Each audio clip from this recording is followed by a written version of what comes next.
Môjim veľkým problémom sú strie, ktoré mám na bruchu po pôrode. Sú väčšieho rozmeru ako obyčajné strie na stehnách alebo na zadnej časti tela. A chcela by som s týmto problémom skôr, než sa dostanem do plaviek cez leto niečo urobiť. Či by ste mi mohli poradiť nejakú metódu alebo akým spôsobom odstrániť tieto viditeľné veci? Najlepšie by bolo vidieť a v závislosti od výzoru tých strií navrhnúť konkrétnu metódu. Teda môžeme sa ísť na to pozrieť. Táto stria, ktorú tu konkrétne vidíme, tak tá je ideálna na korekciu, pretože má dosť veľkú šírku, je to skoro 1 cm a keď zákrok to dokáže stiahnuť o 20% tú šírku, tak je to už riadne vidieť.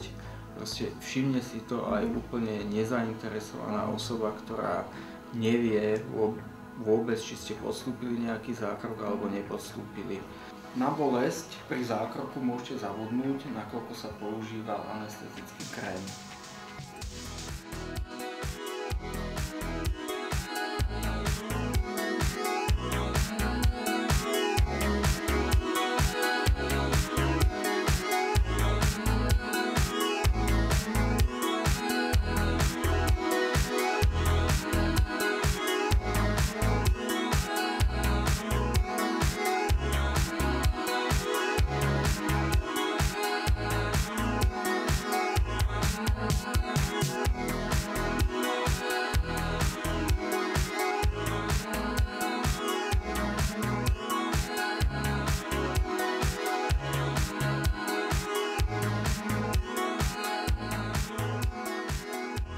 Teraz vidím po 5 týždňoch, že tie strie majú už úplne prirodzenú farbu, ako mali predtým, dá sa povedať, respektíve farbu normálnej kože.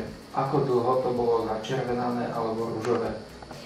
Začervenané to bolo 3 týždne a potom už postupne teda tá farba splynula s tou ostatnou kožou na tom bruchu a asi tak po nejakých 28 dňoch som videla, že naozaj to brucho je úplne pekné a tie strie boli málo viditeľné. Oproti teda tomu, ako boli viditeľné pred tým zákrokom. Čiže najvyšší čas zopakovať zákrok pre posilnenie efektu.